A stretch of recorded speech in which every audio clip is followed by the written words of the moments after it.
எப்போ முன்னே எப்போ வரிய? கடையில் போய் 4 ஜாமான் வாங்கிட்டு வர்றதுக்கு உங்களுக்கு இவ்வளவு நேரம்? முதல்ல இது பிடி. உங்க அப்பையும் கடை வச்சிருக்கான் பாரு, நான் போன உடனே மருமை வந்துட்டான்னு தந்து விடுறதுக்கு. பாருங்க, இப்படி எங்க அப்பாவை பேசுற வேலையை வச்சுக்கிடாதுங்க. உங்க அப்பாயே ஒன்றும் சொல்லலம்மா. இப்போ எனக்கு சாப்பிட்றதுக்கு என்ன இருக்கு? உங்க தட்டுல தோசை சுட்டு வச்சிருக்கேன், பக்கத்துலயே ஒரு கிண்ணத்துல சாம்பாரும் வச்சிருக்கேன். சாம்பார் இன்னைக்கு வச்சதா? இன்னைக்கு வச்சது இல்லைங்க, நேற்றுக்கு சாம்பார் நல்லா இருக்குன்னு மூக்கு பிடிக்க திண்ணியல்ல, அதே சாம்பார் தான். உங்களுக்கு வேண்டாமாங்க? வேண்டாம்னு இப்போ யார் சொன்னா? நேற்றுக்கு மூக்கு பிடிக்க தின்னேன், இன்னைக்கு மூக்கை பிடிச்சிட்டே திங்க. மல்லிகா, கடைக்கு போறேன்னு போனா வெறுங்கையோட வந்திருக்க. கடை இன்னும் திறக்கலையா? கடையெல்லாம் திறந்துதாங்க இருந்து, நான் காய் வாங்கணும் தானே போனேன். காயெல்லாம் வாடி கிடந்துக்கா, அதான் வாங்காம வந்துட்டேன். அவியல் வைக்கிறதுக்கா பொரியல் வைக்கிறதுக்கா?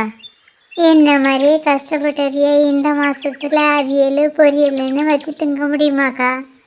சாம்பாரில் போடுறதுக்கு தான்க்கா காய் வாங்கணுன்னு போனேன். சாம்பார் வைக்க தான் காய் வாங்கன்னு போனியாங்கோ? என்கிட்ட காய் இருக்கு, தாரேன், கொண்டு போய் சாம்பார் வை.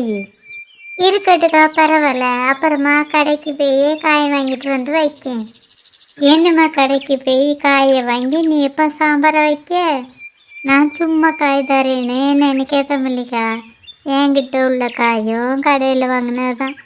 இப்போ என்கிட்ட காயை வாங்கி நீ சாம்பாரை வச்சிரு, அப்புறமா கடையில் போய் காய் வாங்கல என்கிட்ட திருப்பி தந்துடு. வேண்டாக்கா, காய் மட்டும் வாங்கன்னா உங்ககிட்ட வாங்கிடுவேன், ஆனால் சாம்பார் வைக்க பருப்பை வாங்கணும். அப்படின்னா மல்லிகா, எங்கள் வீட்டில் காலையில் வச்ச சாம்பார் இருக்கு, தாரேன், கொண்டுட்டு போய் உங்கள் அம்மைக்கு கொடுத்து நீயும் சாப்பிடு. நீங்களே உங்கள் தேவைக்கு தானக்கா வச்சிருப்பிய, எங்களுக்கு தந்தா அப்புறமா உங்களுக்கு காணாதுல்ல. நீ சொல்லதான் சரிதான் மல்லிகா. நான் நேற்றுக்குள்ளே சாம்பார் கிடந்ததுனால இன்னைக்கு கொஞ்சமாக தான் வச்சேன். அப்போ ஒன்று பண்ணு மல்லிகா, நான் தர சாம்பாரை வச்சு மதியத்துக்கு சாப்பிட்டுக்கிடுங்க. அப்புறமா நீ சாம்பார் வைப்பால எங்களுக்கு சாப்பிட்றதுக்கு தான். சரிக்கா, கொஞ்சமாக கொண்டு வந்து தாங்க. உள்ளவா மல்லிகா, உனக்கு எவ்வளோ வேணுமோ எடுத்துக்க. வேண்டாக்கா, அம்மா என்ன தேடவ, நான் அவியக்கிட்ட போய் சொல்லிட்டு வரேன். நீங்கள் உள்ளே போய் ஒரு சின்ன கிண்ணத்தில் சாம்பார் கொண்டு வாங்க, காணும். நான் வீட்டுக்கு போய் அம்மாட்ட சொல்லிட்டு உடனே வந்துடுவேன்க்கா. சரி மல்லிகா, நானும் சாம்பார் எடுத்துகிட்டு உடனே வரேன். சீலா சொன்னது சரிதான். மல்லிகா எங்கள் வீட்டுக்கு வர்றதுக்கு யோசிக்க தான் செய்யக்கா. அவள் அம்மாட்ட சொல்லிட்டு வர்றதுக்குள்ள நானும் உள்ளே போய் சாம்பார் எடுத்துகிட்டு வரேன். நடந்து போகுது எவ்வளோ ஜாலியாக இருக்கு பார்த்தியா? இருந்தாலும் வண்டியில் வந்திருந்தோம்னா சுருக்கா போயிட்டு வந்துருக்கலாம்ல. சின்ன பண்ண உமா, எங்க இந்த பக்கம்? பேங்க் வரைக்கும் போகிறோங்க்கா. அது இருக்கட்டுக்கோ, கூடிங்க கைமா, நீங்கள் என்ன அங்கேருந்து வரிய? இன்னைக்கு வீட்டில் சமைக்கிறதுக்கு காய் இல்லை, அதான் கடைக்கு போய் வாங்கிட்டு வரேன். வழக்கமாக உங்கள் மாமியார் தானுக்கா போவோம், இன்னைக்கு என்ன அதிசயமாக உங்களை அனுப்பியிருக்கு?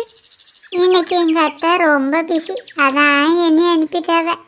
அப்படி இருந்ததுக்கா வெட்டி முறிஞ்ச வேலையை உங்கள் மாமியார் வீட்டில் பார்த்துட்டு இருக்கு. வேலையெல்லாம் ஒன்றும் இல்லை சின்ன பொண்ணு, ஃபோனை தான் பேசிகிட்டு இருக்காவ. ஃபோன் பேசுகிறவள? யார்கிட்ட பேசுகிறவ? அவிய மோவக்கிட்ட தான் பேசிகிட்டு இருக்காவ. தினைக்குமே எங்கள் அத்தை காலையில் எழுந்திரிச்சு சாப்பிட்டு முடிச்ச உடனே எங்கள் நாத்தனாருக்கு ஃபோன் பண்ணி இங்கே நடக்கிற விஷயம் எல்லாத்தையும் சொல்லிடுவாங்க. அதுக்கப்புறம் தான் கடைக்கு எங்கேயும் கிளம்புவாவ. ஆனால் இன்னைக்கு குளிர் அதிகமாக இருந்ததுனால எங்கள் அத்தை பிந்தி எழுந்திரிச்சிட்டாவ. சாப்பிட்டு முடிச்ச பிறகு ஃபோன் பண்ணிட்டு இருந்தாவ. எப்படியும் குறைஞ்சது ஒரு 2-3 மணி நேரம் பேசாவ. ஏன்டா நீ போய் காய் வாங்கிட்டு சொன்னவ, அதான் நான் கிளம்பி வந்துட்டேன். நீங்கள் 2 பேரும் இப்போ எதுக்கு பேங்குக்கு போறிய? அதுவாக்கா, எங்களுக்கு 1000 ரூபா வந்துட்டான்னு பார்க்க போகிறோம். எந்த 1000 ரூபாயை சொல்லுத? அதாக்கா, மகளிர் உரிமை தொகை.